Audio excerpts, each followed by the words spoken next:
Hello students, welcome to my YouTube channel. इस video में आज हम डिस्कस करेंगे सॉल्यूशंस, सस्पेंशंस और कॉलॉइड। तो सॉल्यूशन क्या होता है? तो सॉल्यूशन है होमोजेनियस मिक्सचर ऑफ टू और मोर सब्सटेंसेस। तो होमोजेनियस मिक्सचर क्या होता है? होमोजेनियस मतलब जो एकदम एक दूसरे में घुल जाए, जैसे salt solution, sugar solution, vinegar, ये सब हुआ सॉल्यूशन, जिसमें कि जो पार्टिकल्स हैं वो एक दूसरे में एकदम घुल जाते हैं। तो सब्सटेंस जो है अगर पानी में डिज़ोल्व हो जाता है कंप्लीटली तो उसे हम कहते हैं सोल्यूबल सब्सटेंस। और अगर वो सब्सटेंस जो है वो कंप्लीटली डिज़ोल्व नहीं होता है तो उसको हम कहेंगे इनसोल्यूबल सब्सटेंस। तो सोल्यूबल सब्सटेंसेस जो होते हैं वो फॉर्म करते हैं ट्रू सॉल्यूशंस, जो कि पूरे ही घुल जाते हैं, जिनके पार्टिकल्स बिल्कुल दिखाई भी नहीं देते हैं। तो ये सोल्यूशन था। सोल्यूशन के ऊपर मैंने और एक वीडियो बना चुकी हूँ डिटेल में, पर इस वीडियो में मैंने इंट्रोडक्शन इसलिए दिया क्योंकि मुझे सस्पेंशन अभी आपको समझाना है। तो सस्पेंशन जो है वो क्या है, ये बहुत इंपॉर्टेंट है।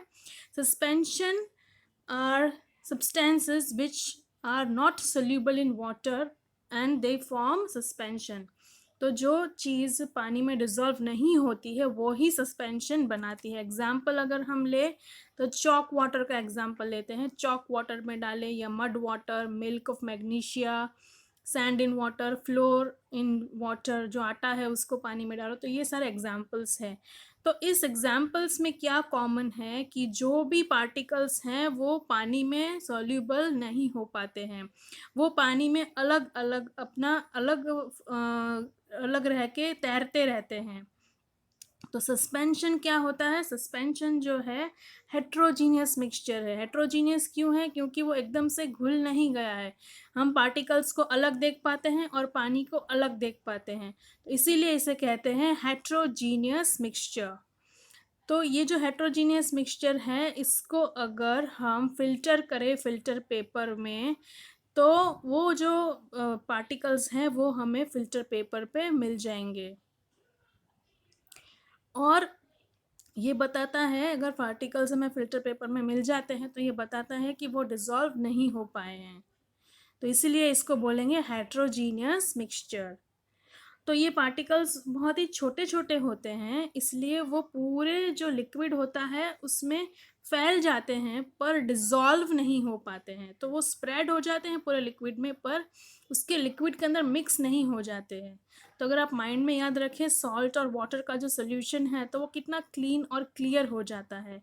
क्यों? क्योंकि सॉल्ट जो है वो पानी के मॉलिक्यूल्स के बीच में पूरा डिज़ोल्व हो जाता है, पर ये सस्पेंशन जो है उसके पार्टिकल्स पानी के मॉलिक्यूल्स के बीच में डिज़ोल्व नहीं हो पाते हैं, इसलिए वो हेट्रोजीनियस मिक्सचर होता है।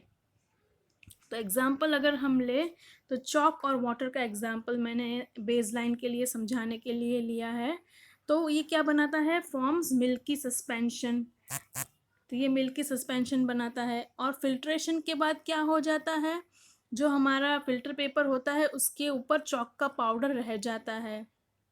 और अगर हम इस चॉक ऑन वाटर के पानी में से बीम ऑफ लाइट पास करें तो हमें जो है वो लाइट का पाथ दिखाई देता है। लाइट का पाथ तभी दिखाई देगा जब उसके पार्टिकल्स जो हैं वो लाइट को स्कैटर करेंगे। अगर पार्टिकल्स जो लाइट को स्कैटर नहीं करेंगे तो हमें लाइट का पाथ नहीं दिखाई देगा। तो जो ट्रू सॉल्यूशंस होते हैं, होमोजीनियस सॉल्यूशंस जो होते हैं उसमें लाइट का पाथ दिखाई नहीं देता है, पर ये सस्पेंशन में हमें लाइट का पाथ दिखाई देता है, इसलिए ये ट्रू सॉल्यूशन नहीं हुआ। ये क्या हुआ? ये सस्पेंशन हुआ। तो ये सस्पेंशन जो है इसका ये बहुत ही बड़ा एक डिस्टिंग्विश पॉइंट है कि उसका जो लाइट पास करे अगर उसमें से, तो हमको अगर पाथ ऑफ लाइट दिखता है तो वो सस्पेंशन या कॉलॉइड भी हो सकता है। तो देखते हैं आगे। तो प्रॉपर्टीज ऑफ सस्पेंशन क्या है? हेट्रोजीनियस मिक्सचर, हमको समझ में आया हेट्रोजीनियस मिक्सचर क्यों कहते हैं। अब साइज ऑफ पार्टिकल क्या है? Larger than 10 mm। ये आपको याद रखना है कि सस्पेंशन की पार्टिकल्स की size larger than 100 mm NM होती है। Particles of suspension can be easily seen, हम इजीली देख सकते हैं कि अलग अलग पार्टिकल्स तैर रहे हैं ऐसे। Particles of suspension do not pass through filter paper, filter paper के ऊपर रह जाते हैं। Particle of suspension settle down hence are unstable, unstable इसलिए कहते हैं क्योंकि अगर हम बीकर को ऐसे ही अनडिस्टर्ब रहने दें तो पार्टिकल्स हैं वो अपने आप को पानी में होल्ड नहीं कर सकते हैं, वो नीचे धीरे धीरे सेटल होने लगते हैं, तो इसलिए उसको बोलते हैं unstable. Suspension can scatter beam of light, वो अपनी जो लाइट होती है उस पे गिरती है जब पार्टिकल्स में, तो पार्टिकल्स जो है वो बीम ऑफ लाइट को स्कैटर कर देते हैं। क्यों? क्योंकि वो बहुत लार्ज होते हैं, उसके जो साइज़ है वो बहुत लार्ज है। चलिए देखते हैं कॉलॉइड्स में क्या है। तो कॉलॉइड जो है is a kind of solution in which the size of solute particle is intermediate between true solution and suspension। तो सस्पेंशन में जो पार्टिकल साइज है वो बहुत ही बड़ी है, मैक्सिमम है, और ट्रू सॉल्यूशंस में पार्टिकल साइज बहुत ही छोटी है। उन दोनों के बीच में आता है कॉलॉइड्स। तो कॉलॉइड्स के पार्टिकल साइज जो है वो ट्रू सॉल्यूशन से बड़ी है पर सस्पेंशन से छोटी है। तो इस टाइप के जो एग्जाम्पल्स हैं वो क्या है? Soap solution, starch solution, milk, ink, blood, jelly, ये सब क्या हुए? कॉलॉइड्स हुए। अब इनमें क्या होता है कि जो पार्टिकल्स हैं वो हमें ट्रू सोल्यूशन के जैसे ही दिखते हैं, पर एक डिफरेंस कहाँ होता है कि ये जो हम अगर लाइट के बीम पास करें कॉलॉइड सोल्यूशन में से तो ये भी लाइट को स्कैटर करती है। इसका मतलब कि इसके जो पार्टिकल्स हैं वो ट्रू सोल्यूशन से थोड़े से बड़े हैं लेकिन सस्पेंशन से छोटे हैं। तो कॉलॉइड को हम कहेंगे कॉलॉइडल सॉल्यूशंस भी नाम देते हैं। तो एग्जाम्पल मैंने के तौर पर मैंने लिया है सोप सॉल्यूशन। तो सोप सॉल्यूशन कैसा है? ट्रांसलूसेंट है, ट्रू सॉल्यूशन की तरह क्लियर नहीं होता, हेजी सा उसमें से दिखता है, तो वो ट्रांसलूसेंट कहेंगे। सोप पार्टिकल्स हमें दिखते नहीं हैं पर वो पानी में एकदम मिक्स हो जाते हैं पर विजिबल नहीं होते हैं हमें। सोप पार्टिकल्स जो है वो सेटल नहीं होते हैं, वो पानी में ही तैरते रहते हैं। फिल्टर करो तो उनका जो फिल्टर पेपर है उसमें कुछ भी रहता नहीं है, सब कुछ फिल्टर हो जाता है।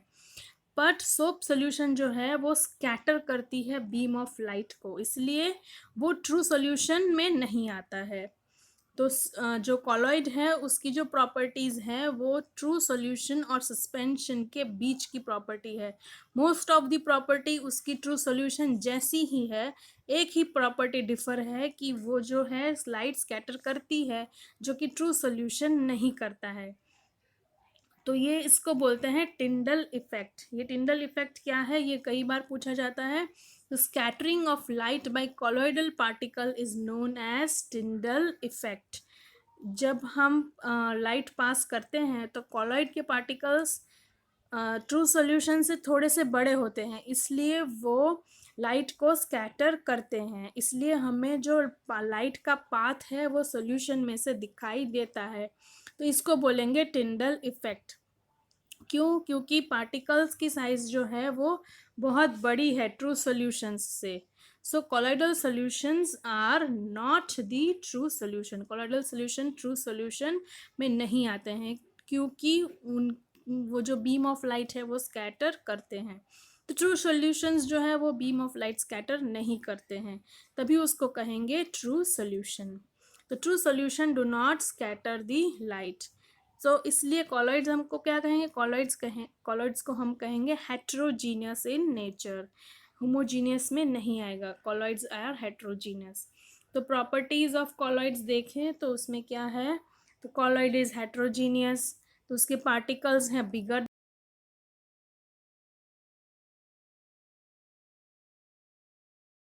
देन टू से बीच में, नैनोमीटर के बीच में। कॉलॉइड पार्टिकल्स हम माइक्रोस्कोप से नहीं पास हो जाते हैं। कॉलॉइड पार्टिकल्स स्टेबल होते हैं, सेटल डाउन नहीं होते हैं। और colloidal particles scatter the beam of light passing through it. तो ये है वो ट्रू सॉल्यूशन से अलग है, उसका जो प्रॉपर्टी है वो। तो आई होप आपको ये प्रॉपर्टी समझ में आई होगी सस्पेंशंस की और कॉलॉइड्स की। तो अगर आपको ये वीडियो पसंद आया है तो लाइक करिए, शेयर करिए, सब्सक्राइब करिए मेरी चैनल को। कोई भी डाउट्स है तो कमेंट सेक्शन में ज़रूर पूछिए और मेरी चैनल को फॉलो करते रहिए। तो आपको बहुत सारे ऐसे एजुकेशनल वीडियोस में शेयर करती रहूँगी। Thank you, thanks for watching.